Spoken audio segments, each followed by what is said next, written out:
Wabarakatuh. Sudah makan tadi perasaan tadi buka puasa, masih lemes sedang. Assalamualaikum warahmatullahi wabarakatuh. Masya Allah tabarakallah. Wassalatu wassalamu ala asrafil anbiya'i wal mursalin wa ala alihi washabihi ajmain amma ba'du. Ini terima kasih untuk kawan-kawan para pejuang subuh. Nah, sebenarnya ini menjadi tamparan luar biasa untuk kita yang jarang sholat subuh sebenarnya ini kan. Ini kawan-kawan ini sudah menjadi pejuang. Mudah-mudahan ini pula menjadi pejuang di jalan Allah Subhanahu wa taala. Sesungguhnya syarat masuk surga itu mudah sekali dan gampang. Kenapa saya bilang gampang? Salah satu syarat kita masuk surga itu hanya dengan sholat subuh berjamaah. Gampang loh. Kenapa? Sudah dikasih waktu kita berapa jam tidur, cuman mau bangun sholat subuh berjamaah tidak bisa juga Pak. Nanti dibilang Allah tidak dibangun sekalian baru terasa. Itu jadi masalah. Itu kan. Alhamdulillah hari ini berjumpa kembali dengan para kawan-kawan pejuang subuh. Ini luar biasa nih Pak, kawan-kawan ini. Jadi mau ketemuan sama mereka ini mintanya pun subuh hari Pak. Kemarin Pak Bambang mau ketemu sama saya. Kita jumpa subuh hari Pak Ustadz. Oke, subuh hari kan. Walaupun kemarin hujan ya, kita sempat tertunda. Satu hal yang perlu kita ingatkan. Tujuan kita berkumpul pada hari ini bukan untuk saling menggurui ataupun saling untuk ilmu yang paling tinggi tidak, tapi untuk saling mengingatkan. Karena kenapa? Memang sudah sesuai dengan ajaran Allah Subhanahu wa taala, selagi kita di dunia untuk saling mengingatkan. Itu tujuan kita, Pak. Sesuai dengan tema kita. Sesungguhnya yang saya angkat itu hanya sebagai cerita hidup saya pribadi. Kebetulan di sini ada Pak Bambang, Ketua Pejuang Subuh, tahu gimana dulu kehidupan saya. Konsep hidup kita sebagai manusia, terutama laki-laki.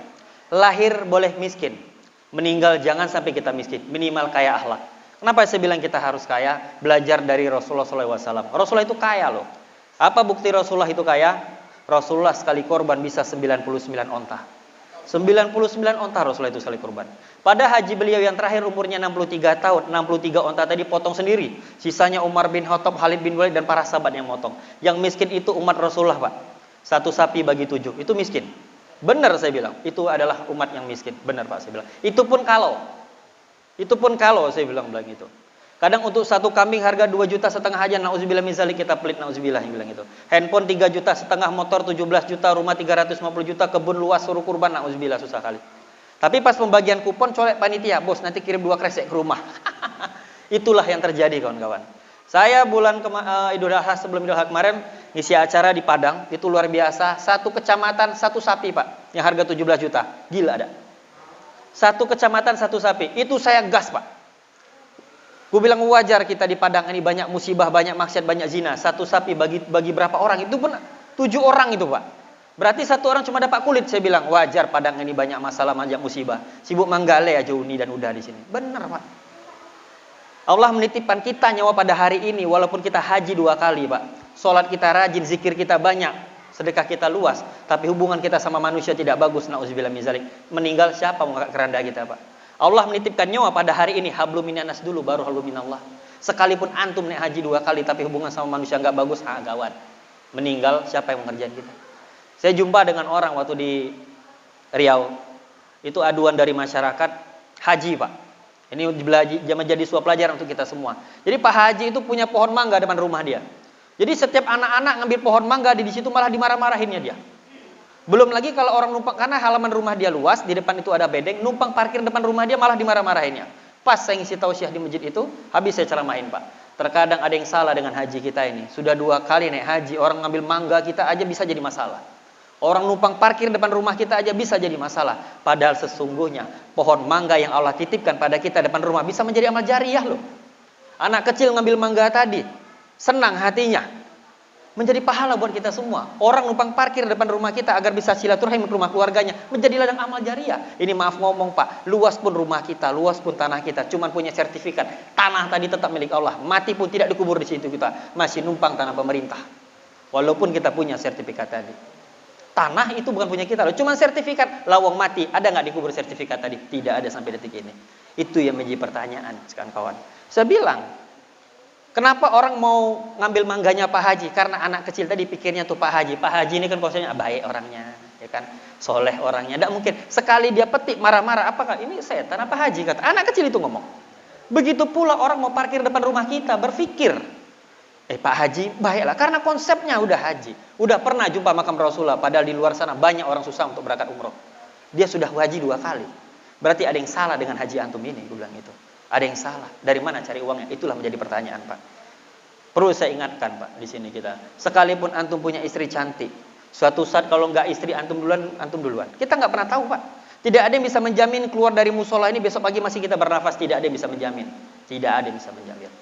Jodoh, maut, rezeki tidak ada yang bisa tahu, Pak. Tidak ada yang bisa tahu. Kita punya anak banyak pun, Pak, maaf ngomong, belum tentu anak panjang umur dari kita. Banyak di luar sana itu duluan anak daripada orang tua. Banyak, Pak, luar biasa banyaknya. Tapi kita selalu berdoa agar anak kita sehat walafiat, kelak menjadi hafiz Quran. Itu pun hanya bisa mendoakan kita, Pak. Hanya bisa mendoakan. Tetap pertanggungjawaban kita di akhirat, kita pribadi yang bertanggungjawabkan. Lawang antum punya harta banyak pun ratusan miliar, nggak dibawa mati juga, Pak.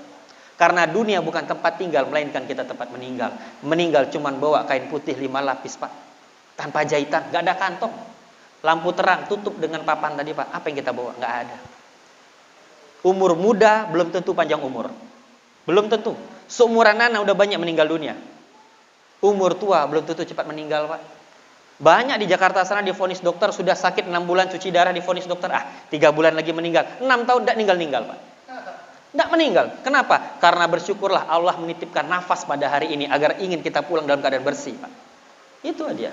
Badan sehat, nyembrang aja coba di depan itu, ditabrak mobil mati juga, Pak. Tidak ada yang bisa menjamin. Tidak ada yang bisa menjamin. Selagi hubungan kita di dunia kita perbaikin lah, Pak. Insya Allah, Pak. Allah mengatakan dalam Al-Maidah 44, setiap hambanya berjumpa akan bertemu lagi di padang mahsyar. Besok masuk surga kita rame-rame, Pak. Karena kenapa? Kita menjalin tali silaturahim. Insya Allah saya bilang itu, Pak. Seperti yang saya bilang konsep kita tadi mencari rezeki yang berkah dan barokah. Itulah tujuan hidup kita, Pak. Jangan pernah berpikir untuk jadi orang kaya. Jangan pernah, tapi jadilah orang yang barokah. Barokah itu luar biasa, Pak. Harta banyak belum tentu cukup. Harta sedikit kadang lebih cukup. Ada perbandingannya, Pak. Saya keliling Indonesia. Di Kalimantan saya jumpa dengan orang. Punya lahan 100 hektar, Pak. Jangankan naik haji, umroh pun tidak terfikirkan sama sekali. Ketemu sama anak. Antum kenapa ada naik haji? Sibuk aku, Pak Ustadz. Ram aku ada 5. Ram itu timbangan sawit. Ram aku ada 5. Sibuk. Nah, ini aku bilang. Antum tahu nggak? Namanya istijrot. Antum itu dikasih harta banyak sampai lupa tanggung jawab dan ibadah di dunia. Saya ketemu orang, Pak, cuman punya lahan 1 hektar lah 2 kali naik haji, Pak. Berarti ada yang salah dengan harta kita tadi, Pak. Bukan seberapa banyak harta yang antum kumpulkan, tapi seberapa berkah bermanfaat untuk keluarga dan orang banyak. Cari berkah mulai hari ini, Pak. Jangan. Saya pernah bilang sama dia, Pak, kau punya lahan 100 hektar. Kalau azab Allah turun dibakarnya 100 hektar tadi masih gampang, Pak. Kau masih bisa sehat cari uang untuk beli 100 hektar. Tapi kalau ditukarnya dengan sakit stroke, hepatitis, diabetes, jantung, ginjal, mau tidak kau bilang? Seminggu 2 kali cuci darah, sebulan sekali kemoterapi, kurang 100 hektar tadi untuk berobat. Berapa banyak orang punya harta banyak cuma untuk biaya kesehatan. Jadi rezeki itu kawan-kawan bukan soal uang yang kita kumpulkan. Akal sehat, anak sehat, saudara kita sehat, itu lebih dari segala-galanya. Allah itu memberikan kita rezeki itu banyak cara. Banyak kok orang punya hartanya banyak tidak tenang. Makan A tidak boleh, makan B tidak boleh, makan C tidak boleh. Mobil mewah yang bawa sopir, rumah mewah nempatin pembantu, apa nikmatnya hidup kayak gitu? Ana punya orang tua angkat di Pondok Indah, Jakarta. Rumahnya aja kemarin masuk on the spot 263 miliar harga rumahnya. Mobilnya Bentley Continental harga 34 miliar. Tahu kondisi dia, Pak? Sudah 8 tahun cuci darah. 8 tahun cuci darah, punya kekayaan 1,7 triliun. Punya kekayaan 1,7 triliun. Gila. Mobil mewah yang bawa sopir, Pak. Makan, mana bisa makan kayak kita nih. Kena angin dikit aja sudah meriang badan bilang gitu. Sudah 8 tahun ini ketemu sama anak kemarin di Jakarta. Pak Ustadz mohon doalah. Aku pengen cepatlah dipanggil sama Allah. Udah tidak sanggup lagi aku katanya. Nah, apa gunanya punya 1,3 triliun, Bos? Dia tidak sanggup lagi, Pak. Wih, Pak, 2 hari sekali cuci darah. Sebulan sekali kemoterapi. Udah dibelah-belah kepala ini. Woi, bukan enak cuci darah itu. Colok. Wah, bismillah. Gila enggak? Mobil mewah itu nempatin yang supir yang bawa. Rumah mewah nempatin pembantu. Sehari ada 4 pembantu ngurusin dia, ngasih dia makan, bersihin kotoran dia, dorong kursi roda dia. Apa nikmatnya hidup kayak gitu?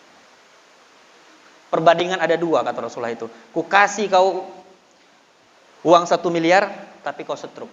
Apa kau punya hutang 1 miliar tapi kau sehat sekeluarga? Enak, aku pilih banyaklah hutang. Kenapa? Nebus hutang banyak caranya. Dalam surat Al-Waqiah dijelaskan kok.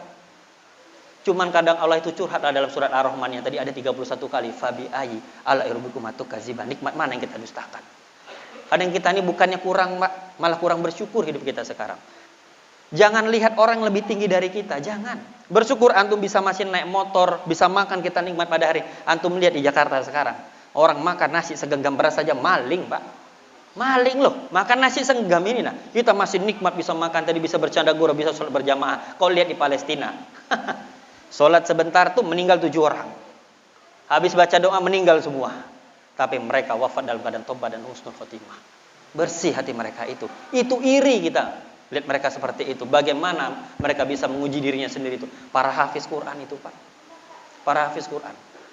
Maka dari itu saya alhamdulillah sampai hari ini, kemarin baru buka di Tumang, Pak. Riau saya buka cabang rumah tahfiz, sama di Pangkalan Kerinci. Ini pun saya diskusi sama Ustaz Yamin, insya Allah ini kita jadikan rumah tahfiz, mau kita tingkatin nanti. Kita mohon doanya bersama-sama. Kenapa, Pak? Amalan yang kita cari, Pak. 1 orang kita punya anak hafiz Quran, itu 10 orang keluarga kita yang dipastikan masuk neraka, masuk surga. 1 loh. Makanya sekarang anak hafiz itu jalur khususnya banyak kali loh. Masuk akpol jalur hafiz. Ada kan? Masuk akmil, kedokteran, jalur hafiz, bos. Minimal 10 juz udah al-hafiz gelar kita. Sudah al-hafiz loh. Di luar negeri, terutama di Indonesia juga sekarang, kalau anaknya hafiz Quran, orang tuanya sampai cuci kaki anaknya kan, sampai dicium kaki anaknya, karena itu tiket masuk surga, bos. Kalau di kampung kita itu minimal punya anak 10 orang aja hafiz Quran, tentram kampung kita tadi, Pak. Lihat Brunei Darussalam, ada enggak Covid? Enggak ada, Pak. Ada enggak Covid? Enggak ada, Pak, Covid, Pak, Brunei Darussalam itu, Pak. Itu hafiz Qurannya setiap hari ngaji, Pak. Brunei Darussalam itu luar biasa, Pak. Perintah Sultan Bolkiah itu enggak ada tutup-tutup masjid, ngaji terus di sana. Cuman kita jangan mencampurin urusan negara sampai sejauh itu. Karena kenapa? Walaupun sesungguhnya benar yang kemarin nyuruh kita tutup masjid, tidak boleh sholat berjamaah. Kalau tujuannya baik, dia dapat amal jariah. Tapi demi Allah, kalau tujuan dia buruk untuk memecah belahkan umat Islam, pertanggungjawaban dia di akhirat nanti. Ingat, jangan pernah mencampurin urusan manusia dengan Allah, kita tidak pernah tahu. Tidak pernah tahu kita. Maaf ngomong ini untuk kawan-kawan para pejuang subuh dan para jamaah yang saya hormati dan saya segani di sini.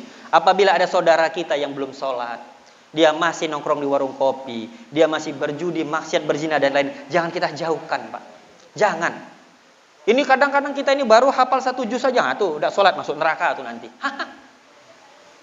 Baru sholat 5 waktu, baru bisa pintar ceramah setengah jam aja, wah itu udah judi, masuk neraka itu. Macam kita aja kadang punya kapling surga dan neraka itu. Nggak kayak gitu hidup, Pak. Kalau memang kita orang beriman, kita datangin kawan kita yang sesat tadi, Pak. Kita panggil dia. Kita nasehatin, bro, ayolah kita ke masjid. Karena kenapa? Allah sudah menetapkan kita sekali lagi di dunia ini cari sahabat kita yang bisa bawa kita ke sorga. Kalau yang mau bawa ke neraka banyak, duduk aja di warung kopi 24 jam, ketemu. Maka itu ajak kawan-kawan tadi, jangan dijauhin. Mereka itu butuh bimbingan. Sampaikan pada kawan-kawan kita yang belum ke musola, belum ke masjid, sampaikan. Kami itu cuman kepengen antum itu sholat datang ke masjid itu, ke musola itu, sholat di belakang imam. Tidak suruh antum jadi imam. Sudah punya imam kita hafiz Quran. Jangan sampai antum datang ke masjid tunggu sholat depan imam. Nah, sholat jenazah. Nah, baru mau datang ke masjid. Ini maaf ngomong, Pak, musola dan masjid itu haram menerima jamaah itu. Kalau jamaah sendiri tidak pernah sholat di masjid itu, jinnya tidak mau menerima, Pak. Besok mau kita disolatin pinggir jalan.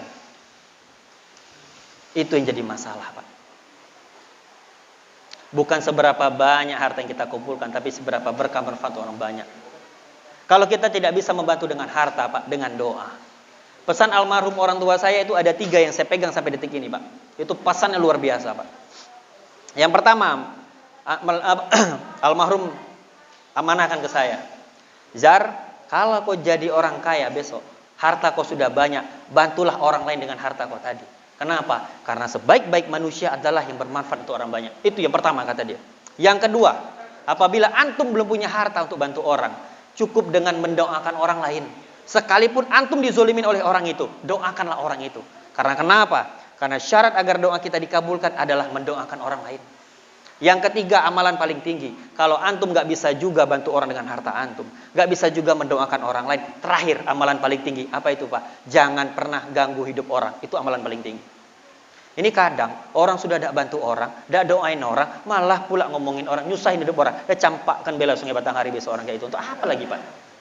Benar kan? Untuk apa gunanya lagi kita hidup kayak gitu, Pak? Tidak ada guna, Pak. Jangan pernah mencampur urusan manusia dengan Allah, Pak. Kita tuduh dia itu tidak sholat, Pak. Masuk neraka kita tuduh-tuduh orang. Seandainya antum tuduh itu benar, gibah kita, Pak. Gibah kita.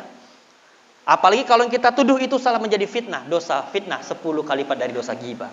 Kita tidak pernah tahu jam 2 subuh dia dapat hidayah, sholat tahajud dia 8 rakaat, ditutupnya sholat witir 3. Sholat subuh berjamaah dia, sempat lagi duha pagi, meninggal dia besok pagi. Allah terima taubatan nasuha dia, Pak, masuk surga dia. Kita yang lupa, Pak, dengan diri kita berumuran dosa. Tahu kaca mobil, kaca spionnya kecil kan? Kaca spion mobil yang kita bawa itu sekali-sekali kita lihat kan? Dan lihatlah kaca mobil yang depan itu begitu besar. Tahu nggak artinya apa? Lihatlah masa lalu engkau yang kecil itu. Pelajarin sekali-sekali kau lihat masa lalu itu. Agar kau punya mimpi yang besar nanti. Itu tujuan kita bawa mobil itu, Pak. Nikmatin. Kenapa sekarang itu COVID? Kenapa orang itu banyak kena COVID, Pak? Alhamdulillah kemarin saya di Riau Sia itu, saya galangkan. Alhamdulillah turun, Pak. Dari level 4 turun sampai level 2. Saya galangkan, Pak. Tahu nggak kenapa orang gampang sekali kena COVID? Lihat contohnya. Buka Facebook, berita COVID. Nonton TV, berita COVID. Twitter, Instagram, semua berita COVID. Sampai grup WhatsApp keluarga pun yang beritakan COVID. Ada tetangga lewat dijemput pakai mobil ambulan, satu meninggal karena COVID. Otaknya isinya COVID, Pak. Isinya, lah ketakutan, pilek, pikirnya COVID. Maaf ngomong. Apa yang kita ucapkan, apa yang kita sampaikan adalah doa. 90% otak kita mencerna. Itulah yang terjadi dengan hidup kita. Makanya kita gampang sakit, Pak. Kenapa orang tuanya miskin, anaknya tetap miskin? Karena mental anaknya dikasih mental miskin. Ada satu contoh yang sampai sekarang masih diterapkan orang-orang di kampung, Pak. Dia bonceng anaknya naik motor, Pak. Yang namanya anak kecil, lihat mobil bagus, lihat rumah mewah kan kepengen, Pak. Ngomong sama bapaknya, Pak, bagus ya mobil om itu, Pak. Bisa lah ya Papa beli. Tahu nggak apa kata bapaknya? Sudahlah nak. Kita ini makan susah. Makan Senin Kemis, hidup kita ini susah. Dosa lah pikir aneh-aneh. Kau patahkan mimpi anak tadi, wajar sampai detik ini anaknya makan Senin Kemis. Karena itu doa dari orang tuanya sendiri. Kita tuh tidak sadar, Pak, kita ucapkan itu menjatuhkan mimpi anak kita, Pak. Tidak sadar kita. Almarhum orang tua saya, Pak. 2006 saya dibonceng pakai motor Suprapit dia warna biru itu, Pak. Lewat Cina depan rumah saya, Pak, pakai mobil Fortuner 2007 warna grey, Pak. Bensin. Ingat aku masih mobil itu. Sama Koko Ayung itu pemain over tuh sekarang kerja pula sama aku. Lihat aku bilang itu, aku bilang sama almarhum Papa, Pak, bagus ya mobil Koko itu, Pak ya. Kalau Papa beli mobil kayak gitu ngantar aku keluar kemana-mana, gagah ganteng kali rasanya naik mobil Fortuner tuh. Tahu nggak apa kata almarhum? Jangankan Fortuner itu, Jar. Besok kau besar pesawat bisa kau beli. Alhamdulillah 2021 saya penghargaan entrepreneur muda terbaik se-Asia. Pendapatan 2 miliar 1 bulan. Kebeli, Pak, pesawat, Pak. Itu doa orang tua, Pak. Makanya anak kita kalau punya mimpi, suruh dia gambar besar-besar. Dia bilang, Pak, rumah om tuh besar. Jangankan rumah itu, istana pun bisa kau bangun besok. Kayak gitu, anak tuh dikasih mindset mimpi tinggi, Pak. Karena Allah memberikan kemampuan kepada hambanya itu melebihi dari atas apa yang dia pikirkan. Tidak ada yang mustahil, Pak. Selagi urusan dunia, kalau bahasa kampung saya di seberang itu, this is not impossible, this is in your life. Nah, itu bahasa kampung antum, anak tuh di Tanjung Pasir. Kami kalau manggil nenek grandmother. Makannya Pizza Hut, hamburger, shockbreaker kadang Ustaz Afrizal.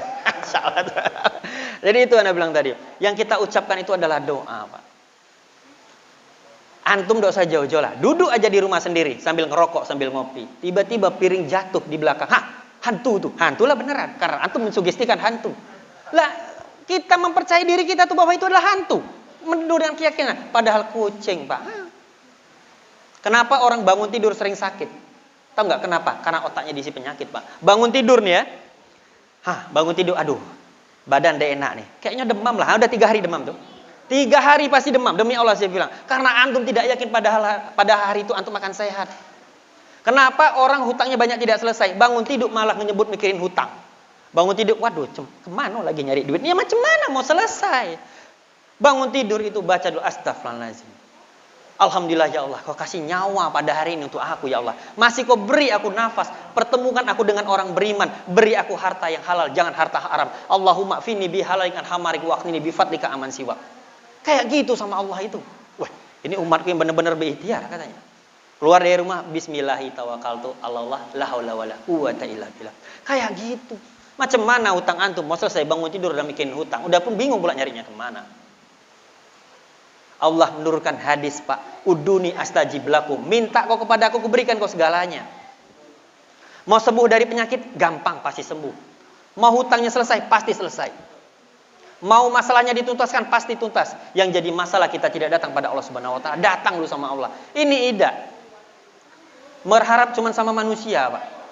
Bersandar kita dengan orang kaya, Pak. Dia jatuh miskin kita, Pak. Bersandar dengan orang punya jabatan, wali kota, bupati, gubernur, dia punya jabatan, kita punya. Dia tak punya jabatan, dibenamin kawan besok kita, Pak. Jangan main-main sekarang ini.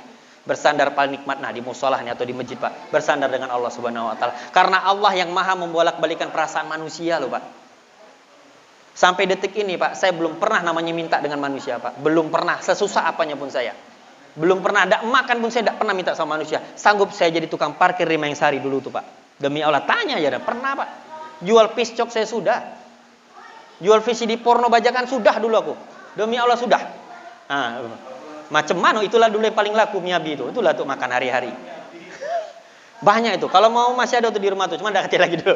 Sampai segitunya, Pak, untuk biaya hidup, Pak. Karena saya itu berpikir, Pak, anak lahir boleh miskin, mati anak enggak mau miskin, Pak. Walaupun saya bukan terlahir dari keluarga yang kaya, tapi saya akan pastikan besok keluarga kaya lahir dari keluarga saya. Harus keras dengan hidup itu. Gak ada yang mustahil, Pak. Tapi ingatlah, di dunia tidak ada yang gratis. This is need free in the world. Gak ada yang gratis, Pak. Apa bukti salah satu dari yang gratis? Antum ke pom bensin aja. Tulisannya toilet gratis, besar tulisan gratisnya. Coba kalau kencing gak bayar 2.000 ada yang jaga. Wih, habis kok kena pelototin.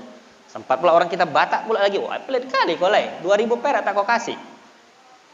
Kencing 2.000, buang air besar 5.000.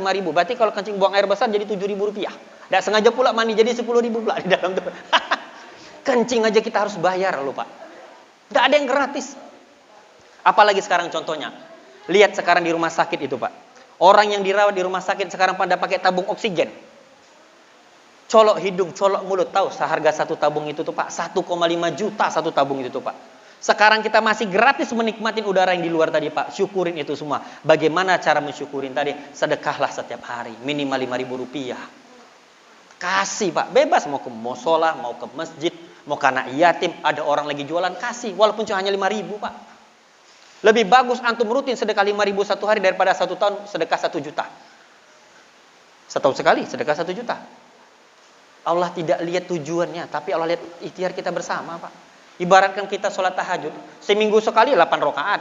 Lebih bagus, Bapak, setiap malam 2 rakaat aja dijaga. Jangan-jangan 2 rakaat itu yang merubah hidup kita, Pak. Ini tidak kepengen ekstrim. Tahajud 8, witir 3, 11. Kalau saya alhamdulillah, Pak, saya jaga 5 tahun kayak gitu sampai sekarang. Cuman perlahan, Pak. Perlahan. Jangan langsung berubah. Dari 2 rakaat dulu tingkatin. Duhanya tingkatin. Mau minta rezeki dengan Allah itu gampang, Pak. Duduk di antara 2 sujud itu doanya paling banyak, paling lengkap. Robi firli, warhamni, wajiburni, warfa'ni, warzukni. Warzukni minta rezeki kan? Kenapa habis sholat masih minta juga? Saya tanya. Berarti kita tidak paham esensi kita sholat. Mintanya beribu-ribu, sholatnya buru-buru. 4 rakaat, tidak sampai 1 menit, putus. Macam mana? Itu pun habis sholat, tidak pula juga pakai doa. Selesai bilang gitu. Yang parah lagi sekarang orang banyak pula berdoa tangannya taruh di bawah nina. Ya Allah kabulin syukur dak sudah.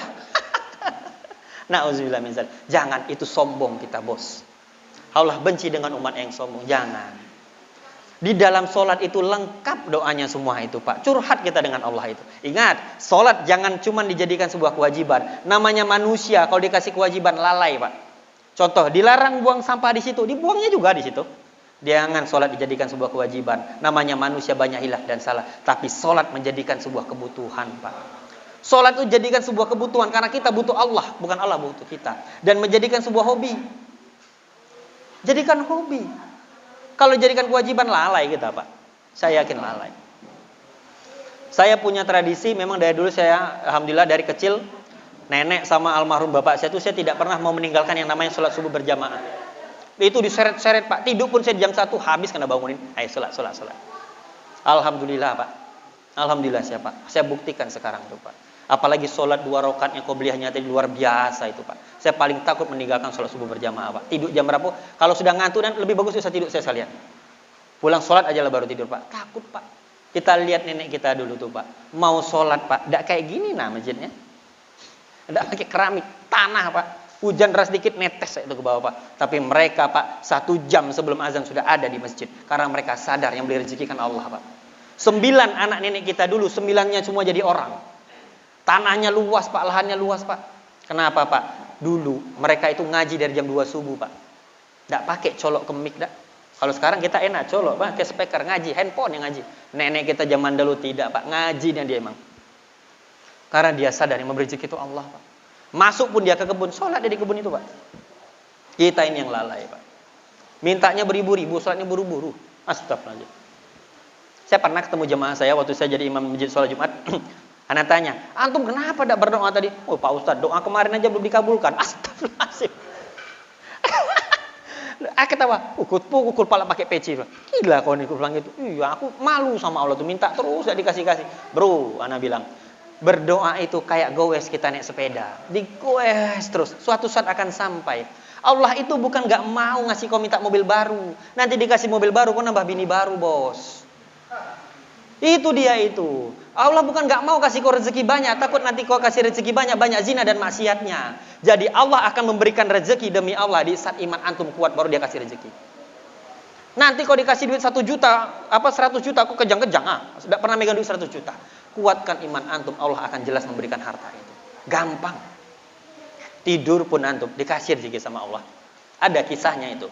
Imam besar di zaman Nabi dulu, Pak. Imam Syafi'i dan Imam Hambali, Pak. Imam Hambali itu kan gurunya Imam Syafi'i.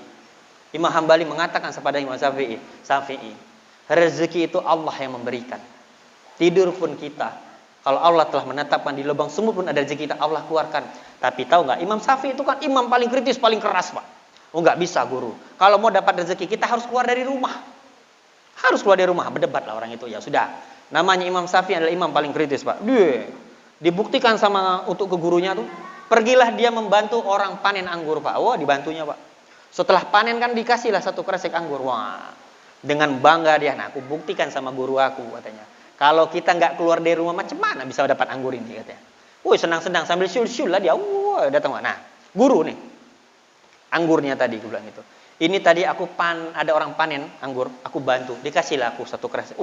Iya, Sapi, dimakan sama gurunya. 1 makan, gurunya ketawa. Makan 2 ketawa. Pas makan ketiga ketawa. Sapi ini bingung. Ditanya, guru, kenapa kau ketawa-ketawa? Benar sekali, Sapi, antum bilang tadi. Dengan keluar dari rumah, kita pasti dapat rezeki. Tapi Safi, dari tadi aku di sini aja di majelis ilmu ini. Ada orang cerita, ada masalah belajar kajian, aku ajarin. Dapat juga aku anggur. Malah kau bilang mau kasih aku 1/2 kresek tadi. Oh iya, guru benar kata guru itu. Katanya bilang gitu. Sekelas imam besar, Pak. Orang sekarang, Pak, jangankan ngalah, 1000 tak mau. Orang sekarang jangan kalah seri, sama itu, Pak. Yang dituju tuh sama, Pak. Kayak dari sini kita mau ke Citraland sama-sama dituju. 1 lewat sini, 1 lewat sini. Tetap aja, enggak bisa. Situ paling cepat. Astagfirullahaladzim. Orang sekarang itu, Pak. Karena kenapa? Begitulah konsep di dunia, Pak.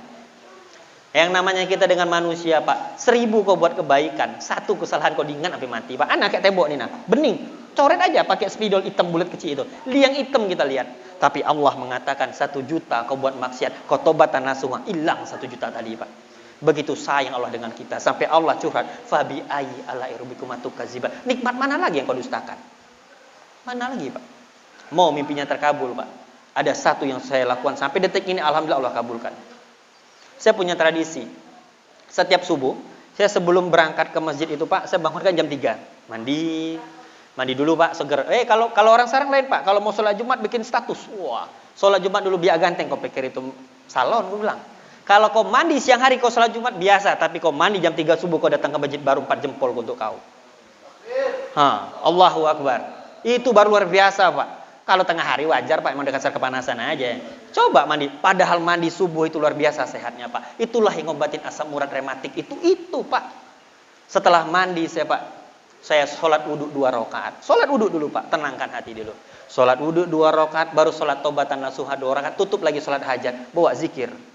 Baru sholat tahajud 8, witir 3. Udah berapa saya cicil? Belum sholat fardu. 1 hari saya jaga minimal 60 rakaat. Berarti 60 kali aku minta rezeki sama Allah. Wajar dibikin kaya kan? Itu aja konsepnya. Baru itu, Pak. Nah, dari rumah itu, saya selalu rutin yang namanya sedekah subuh dari dulu, Pak. Sedekah subuh. Jadi dari rumah itu, uang itu saya lipat. Ingat, uang jangan diremek-remek, Pak. Putus rezeki kita, Pak. Tidak baik loh. Banyak di luar sana setengah mampus loh. Lipat baik-baik duit itu. Saya kalau uang itu saya sholawatin. Allahumma sholli ala sayyidina Muhammad wa ala sayyidina Muhammad. Karena kenapa, Pak? Kita tidak tahu dari mana uang ini, Pak. Entah uang haram. Uang haram tidak barokah untuk disedekahkan. Sholawatin Pak. Allah mengatakan dan Rasulullah pun mengatakan, dengan kau salawatan tadi uang haram pun bisa kau halalkan. Karena kau tidak tahu uangnya jalan dari mana. Maaf mau tak dari orang kafir Pak. Dia pakai bekas berjudi, dia kan datang ke kita duit. Kan kita tidak tahu jalannya Pak. Sholawatin uang tadi. Allahumma sholli ala syaidamat wala syaidamat. Terus apa hajatnya? Kalau anak ada Pak. Ya Allah, dengan berkah sedekah subuh ini ya Allah, kabulkan hajatku dan doaku ya Allah, agar aku setiap bulan bisa berzakat minimal 50 juta. Terbukti sekarang zakat anak 50 juta minimal setiap bulan. Itu doanya emang. Anak lipat belum sampai di situ. Pas mau masukin kotak wakaf masih anak pakai doa lagi. Ya Allah, ya Hanan, ya Manan, ya Fattah, ya Rozak Zagani, ya Mukni. Kabulkan doa dan hajatku ya Allah. Aku tunggu janjimu ya Allah. Masukkan setiap pagi. Kenapa kita harus sedekah subuh? Percaya atau tidak, malaikat itu pada subuh hari itu turun Pak ke dunia Pak, melihat umat Rasulullah yang nyembah kepada Allah pada subuh hari. Setiap kita berdoa, malaikat untuk mendoakan Pak. Makanya udara subuh itu sangat segar sekali. Kenapa? Tidak bercampur dengan nafas orang munafik yang tidak sholat subuh. Ya makanya udara subuh itu segar Pak, nggak bercampur. Makanya bersedekahlah. Tapi jangan pula hajatnya besar, pas sedekah celenting, aduh kata malaikat, kawin nih katanya. Jangan, sesuaikan pula lah. Minta 1 miliar tapi kok celengan 1.000 rupiah keliling. Sesuaikan dengan mimpi kita tuh apa. Pak, jangan takut untuk bermimpi Pak. Ingat itu Pak. Jangan takut, jangan tanggung-tanggung. Minta sama Allah, ya Allah aku kepengen mobil 2 pintu. Padahal mintanya Lamborghini Ferrari. Dikasih carry pickup 2 pintu. Nah, kata malaikat kok bilangnya 2 pintu bos. Dengan sesuai kemintaan kau. Kok tidak sebut merek, warna dan harga. Saya waktu bikin kantor Citraland, Bapak lihat kantor saya di atas itu kan, itu 6 pintu Pak. Tahu nggak waktu saya mau beli, itu harganya 3,5 miliar sekarang satu itu Pak. Waktu saya mau beli itu nggak ada duit. Saya pegang itu ruko Pak pintunya, saya sholawatin Pak. Allahumma sholli ala sayyidina Muhammad wa ala syaidamat. Ya Allah, mulai detik ini, insya Allah aku sholat duha 12 rakaat. Ku tutup sholat hajat 2 rakaat, ku tutup lagi sholat tobat 2 rakaat. Tapi kau berjanji kepadaku sesuai amalan sholat duha 12 rakaat, kau turunkan istana indah ke surga. Kau turunkan istana indah di surga ke dunia. Aku tunggu 90 hari. Tidak sampai 2 bulan dapat 6,5 miliar. Ku beli 3 langsung. Kayak gitu sama Allah itu. Minta nih sama dia. Jangan tanggung. Ini kadang ragu berdoa itu. Ya sudah selesai. Jangan tanggung-tanggung sama Allah itu Pak. Nah kalau berdoa itu keras Pak. Ya Allah ya Rob, hanya kepada Engkau aku meminta. Hanya kepada Engkau aku memohon dan hanya kepada Engkau aku memanjatkan doa. Karena aku yakin ya Allah ya Rabb, hanya Engkaulah yang dapat mengabulkan doaku dan hanya Engkaulah yang mengetahui isi doaku. Engkaulah yang menitipkan nyawa pada hari ini. Esok hari pun Kau berhak untuk mencabut nyawa ini ya Allah ya Rabb. Ya Allah ya Rabb, aku kepengen bisa berzakat ini ya Allah. Kepada siapa lagi aku memohon selain Engkau? Tidak ada yang bisa membantuku selain Engkau, karena Engkaulah yang kuyakini sampai hari ini aku beragama Islam. Tapi ya Allah ya Rabb, bila pada hari ini Engkau belum mengabulkan doa-doaku, berikanlah aku petunjuk esok hari. Bagaimana cara aku memohon dan berikhtiar agar Kau kabulkan doa-doaku. Kayak gitu. Keras gak kita sama Allah itu? Cepat dia menjawab. Karena kita cuma meyakin bahwa Dia adalah yang bisa bantu kita. Padahal dalam sholat, doa iftitah sudah kita ucapkan. Inna sholati wa nusuki wa mayaya wa mamati. Coba diterapkan ayat itu tadi. Kita tuh terkadang hanya bisa membaca, mengucapkan, melafazkan, tapi kita tidak tahu tujuan doa tadi. Itu yang jadi masalah kadang. Pahamin itu semua. Insya Allah rezeki pun akan barokah. Ingat, selagi urusan dunia, tidak ada yang mustahil Pak. Tidak ada yang mustahil. Jangankan kita Pak. Nabi aja diuji sama Allah Pak. Ujiannya, gila Pak. Ngeri.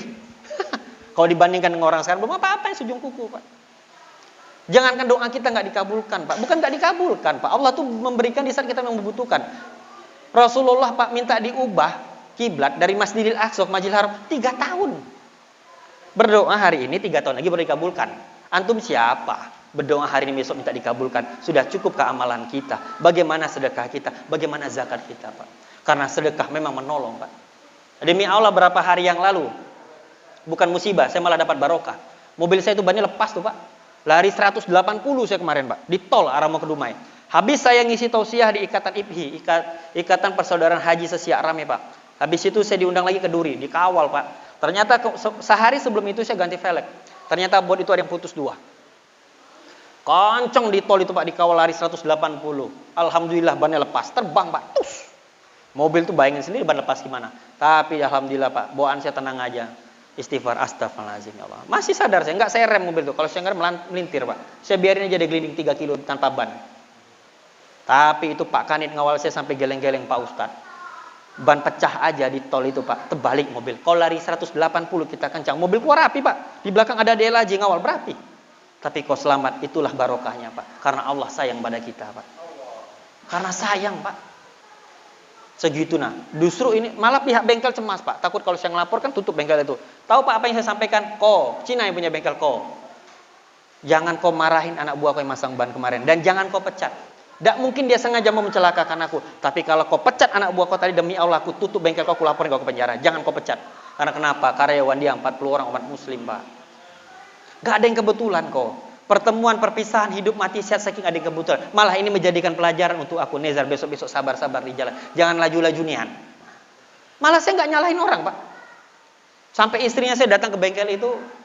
Pak Ustadz kami mohon maafnya Pak. Gini-gini sudah cek. Pokoknya aku datang ke sini cuman kita baik-baik aja lah. Untuk apa marah-marah saya bilang. Kalau dengan marah-marah bisa menyelesaikan masalah, ayo kita rame-rame dari orang Pekanbaru ke Jakarta kita. Marah-marah kita di Tugu Monas tadi, biar masalah Indonesia ini selesai. Kalau dengan marah-marah bisa menyelesaikan masalah, ngapain kita marah-marah? Sedikit pun saya tidak marah Pak. Tahu Pak apa yang saya dapatkan? Karena Cece itu merasa saya juga sudah menolong. Karena kalau saya komplain, tutup bengkel itu Pak. Ditutup sama pemerintah setempat, karena mencelakai orang kan. Tapi Alhamdulillah Pak. Jadi dia punya pajangan velg favoritnya Pak. Sama bannya itu seharga 55 juta. Itulah saran mobil saya. Dikasih gratis.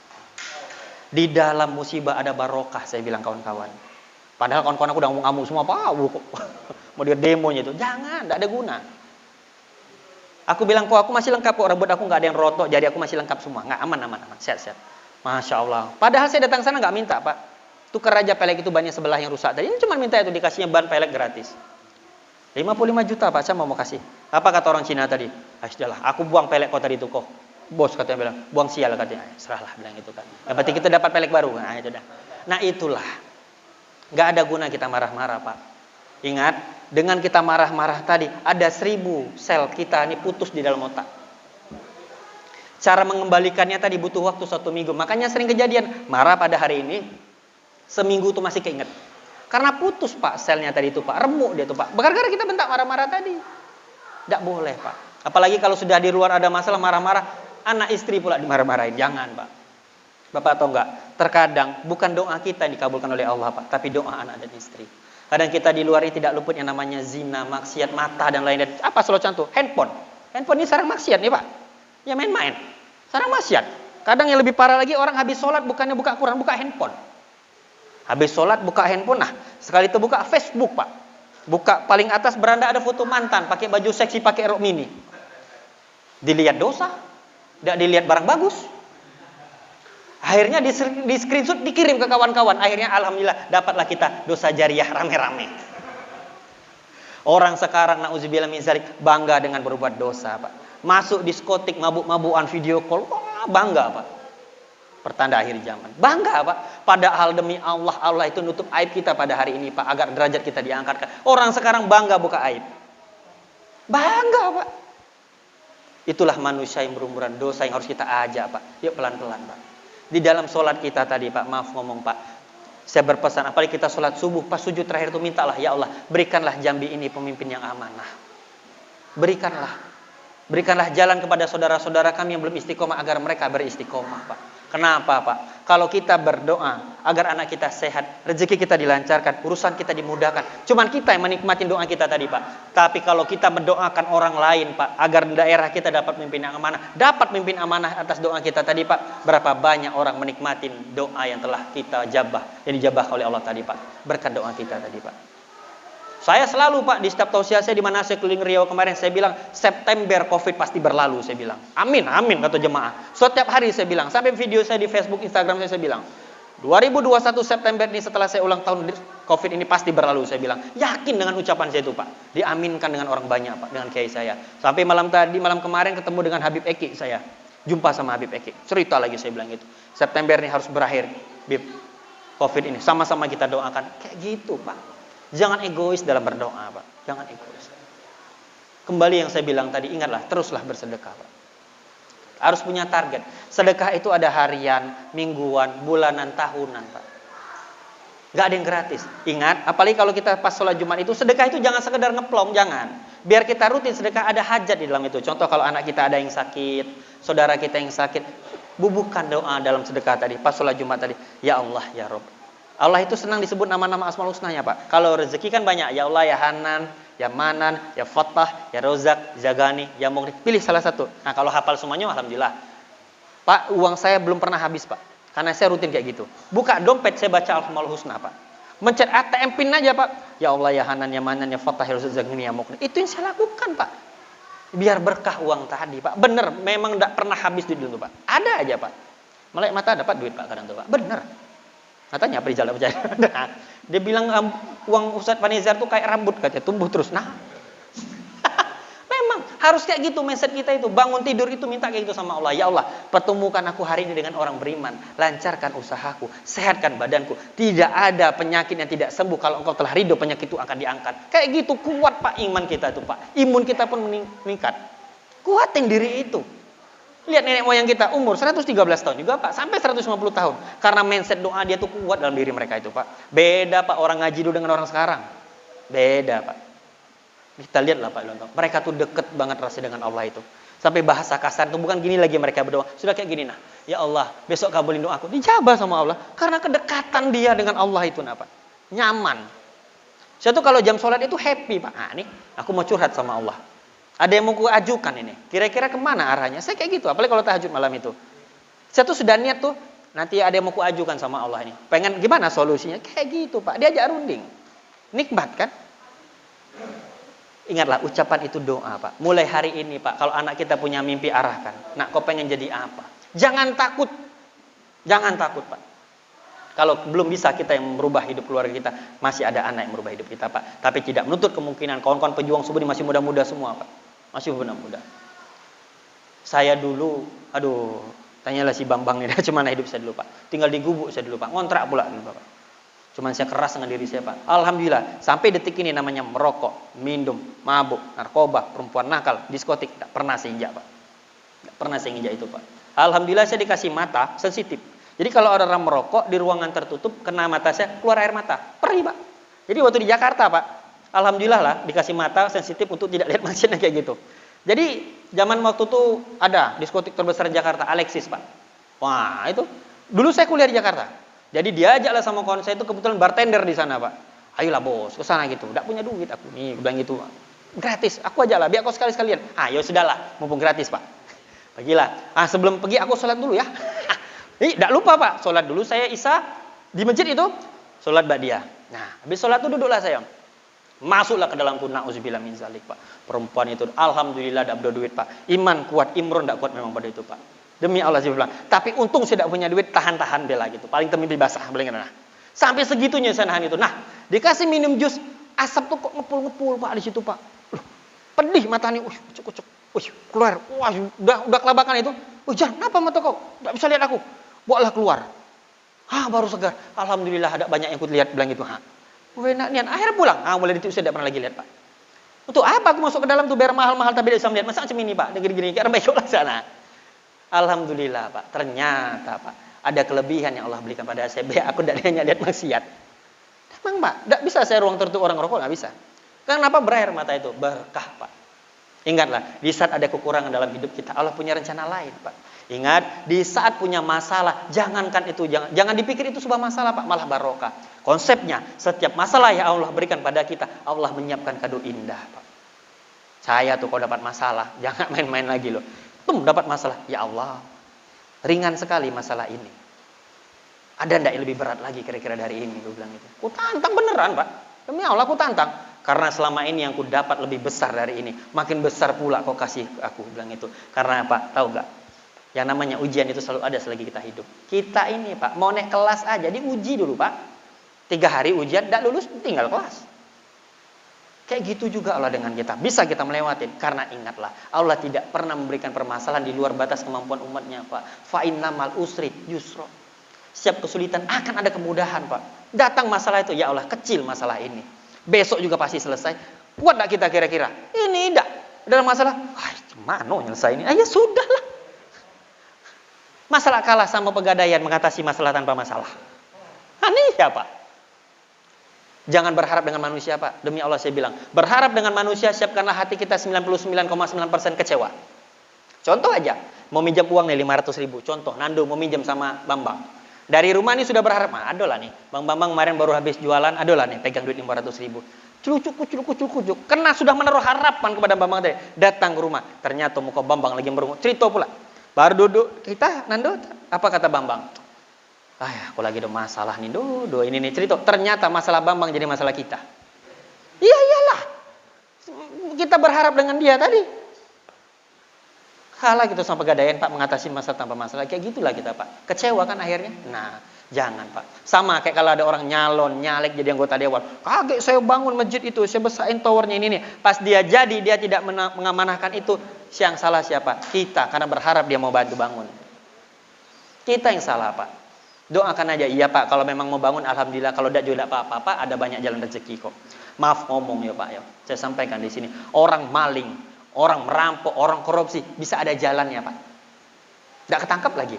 Masa kita memperjuangkan kita bangun rumah Allah tidak ada jalan? Mustahil dalam hidup saya Pak. Demi Allah mustahil. Tidak ada Pak. Pasti ada jalannya. Orang korupsi aja ada jalannya Pak. Allah menciptakan barang haram. Allah menciptakan barang yang buruk untuk menjadi perbandingan. Tapi jangan kau makan itu. Ini tidak, orang sekarang makan juga barang haram tuh Pak. Halal, haram, hantam. Makan galau-galau. Allah memang menciptakan itu semua untuk menjadi perbandingan dalam hidup kita. Itu jangan dimakan bos. Itu kotor. Itu haram. Itu hak orang lain. Jangan sampai kita seperti itu Pak. Ini maaf ngomong Pak. Belajar dari Umar bin Khattab. Beliau mengatakan orang baik dan orang buruk gak ada beda. Orang baik pasti punya keburukan. Orang buruk pasti punya kebaikan. Seburuk-buruknya manusia pasti sebaik-baik manusia pasti punya masa lalu yang buruk, dan seburuk-buruk manusia pasti punya masa depan yang baik. Kita semua di ruangan ini punya masa lalu yang buruk Pak, tapi demi Allah Allah menjanjikan kehidupan kita lebih baik daripada hari ini Pak. Pasti Pak. Yakinkan itu Pak, pasti dalam. Gak ada yang mustahil hidup ini Pak. Ingat itu Pak, bangun tidur jangan pernah berpikir ada masalah. Maka Pak, orang sekarang banyak kena stroke, hepatitis, diabetes karena pikirannya itu. Wah, bangun tidur kemana nih nyari duit ini? Duit udah banyak padahal. Stres. Akhirnya apa? Hak orang lain pun dimakan. Iya. Jangan main-main loh. Harta banyak tuh, yang tidak berkah itu sudah banyak, masih merasa kekurangan. Udah banyak dapat masih kekurangan. Ini comot punya orang. Lihat aja yang korupsi itu. Susah ada hidupnya? Enggak. Mobil mewah, rumah mewah, Pak. Saya pernah ngisi acara, Pak, di Siak itu saya bilang. Kalau kita maksiat, berzina, main perempuan, mabuk, narkoba pun kita sekalian, tobat kita nasuha. Habis urusan kita dengan Allah, Allah terima tobat kita. Gampang Pak. Tapi kalau kau makan hak orang lain, aku bilang, demi Allah, itu dosanya kayak 100 kali lipat kau berzina dengan orang tua kau. Kenapa? Sudah buat dosa, kok nyusahin orang Pak. Dia udah buat dosa nih Pak, makan orang, kok malah nyusahin orang. Kalau satu orang yang kau susahin gampang. Saya punya masalah dengan si Nando, contoh. Kemarin uang kau terpakai 500.000. Aku datangin ke rumah dia, aku minta maaf sampai sujud. Selesai tidak masalahku dengan Nando. Kalau satu orang, Pak. Kalau 1.000, semana. Yakin maafin semua. Aduh. Itulah dengan manusia itu, Pak. Hati-hati kita, Pak. Makanya saya selalu bilang, Pak, ingat di dalam ngambil wudhu pun jangan lupa bubuhkan doa, Pak. Saya selalu berdoa, bisa saya cuci muka ya Allah. Berikan mata ini untuk melihat hal-hal baik. Jangan sampai lihat maksiat. Pas saya cuci tangan, ya Allah, tangan ini jangan pernah makan hak orang lain. Selalu memberi. Dan jangan pernah banyak menerima. Selalu bermanfaat orang banyak. Ya Allah, pas aku cuci kaki, langkahkan kaki ini ke tempat-tempat ibadah. Jangan ke tempat maksiat. Kayak gitu. Kayak gitu, Pak. Hidup itu, Pak. Kalau ada yang salah dengan hidup kita, ada yang salah dengan tata cara beribadah kita, Pak. Ada yang salah hubungan kita dengan Allah. Wudhunya sudah bagus belum?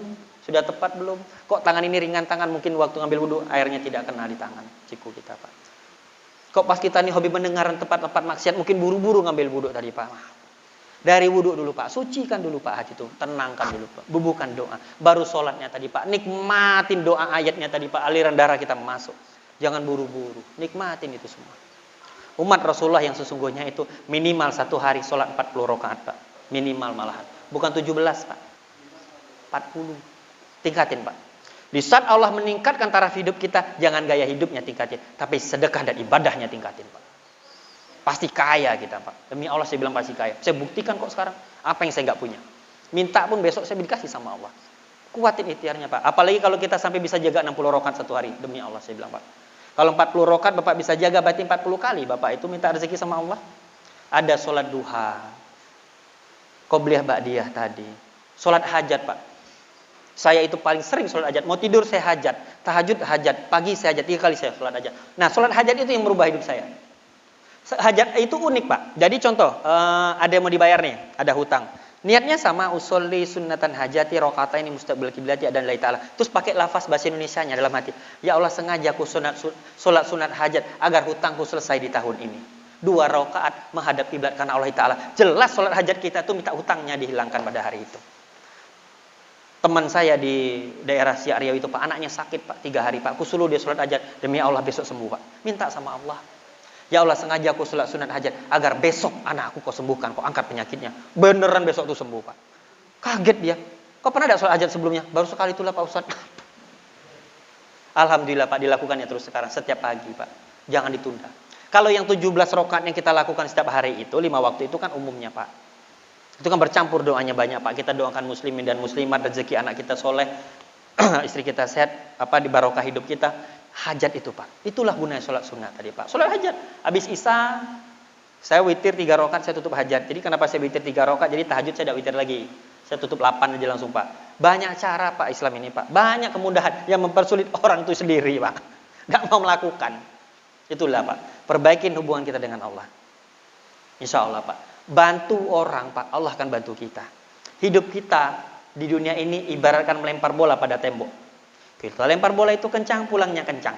Kita lempar bola itu pelan, baliknya pelan. Kalau antum lempar baik, pasti baliknya baik. Tapi kalau antum lempar buruk, suatu saat akan balik pada diri antum. Tidak hari ini, besok.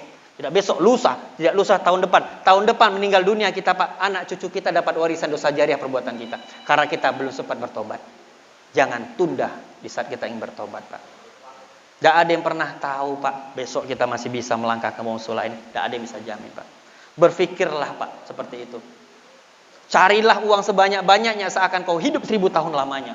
Tapi kau kumpulkanlah amal ibadah sebanyak-banyaknya seakan kau mati esok hari. Itu kata bijak paling besar di Islam, Pak. Saya pegang sampai sekarang ini, Pak. Kumpulkan terus, Pak. Jangan sombong, Pak. Jangan sombong. Badan sehat, belum tentu besok sehat. Istri, suami BCL, pulang nge-gym, kurang apa lagi tuh orang ganteng, sehat, lewat juga kan. Nah, kurang apa? Ingat, umur muda belum tentu panjang umur. Sumuran kawan-kawan banyak juga meninggal dunia kan? Banyak, Pak. Insya Allah besok kita diwafatkan dalam keadaan tobat dan husnul khotimah. Jadi tujuan saya di sini, Pak, bukan untuk saya mengguruin, tidak, mengingatkan, Pak. Karena telah saya terapkan itu semua. Ingatlah, ucapan itu doa, Pak. Doa, yang main-main, Pak. Makanya jangan pernah berucap yang tidak. Sekarang orang pula bangga, tidak apa-apa lah. Paling juga masuk neraka. Sering tidak dengar kayak gitu orang ngomong kayak gitu? Dia senang, dia berani ngomong kayak gitu. Kalau aku nyebut neraka itu aja gemeter badan aku, Pak. Dia tidak tahu, Pak, panasnya cemana tuh. Kau mau nyoba ke neraka tuh, ambil korek api, kau bakar bulu kaki kau. Itu aja kau kepanasan. Kau ke neraka, aku bilang itu. Jangan segampang itu, bos. Nyebut orang sekarang gampang, Pak. Ringan kali mulut itu ngucap. Nanti kau masuk neraka, kau nyesal. Apa kata malaikat? Lah kan doa antum, kata malaikat. Wajar, aku cemplung 3 hari.